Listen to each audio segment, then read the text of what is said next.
வசிய விபூதி தயாரிக்கும் முறை ஆடும் இலைக்கும் மரப்பட்டைக்கும் அதி வசியமாமே என்று அகஸ்திய குருமுனி கூறுகின்றார். வில்வமர இலைகள் பட்டைகளை எரித்த சாம்பலுக்கு அதிக வசியம் உண்டு என்பது இதன் பொருள். வில்வமர இலைகளையும் பட்டைகளையும் சேகரித்து காய வைத்து அதனுடன் பசும் சாணம், விபூதி பத்திரி என்று சொல்லக்கூடிய குருமூலிகை, திருநீற்று பச்சிலை இவற்றை கொண்டு பஞ்சாட்சார மந்திரத்தை உச்சரித்து அதனால் செய்யப்பட்ட விபூதியில் செவ்வாது, புனுகு இவற்றை நன்றாக கலந்து வைத்து கொண்ட விபூதியை வில்வ ஓடு ஒன்றில் வைத்து அதை பத்திரமாக மூடி பூஜை அறையில் வைத்து தினமும் சுத்தமாக குளித்து நீராடி இவ்விபூதியை எடுத்து நெற்றியில் திலகமாக இட்டுக்கொண்டு 108 முறை ஓம் நமச்சிவாய எனும் மந்திரத்தை உச்சரித்து வெளியில் செல்ல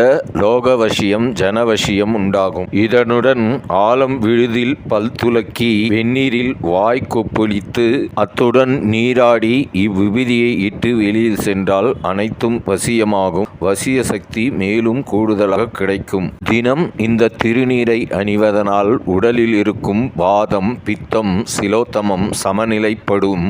கெட்ட நீர்கள் வெளியேறும்.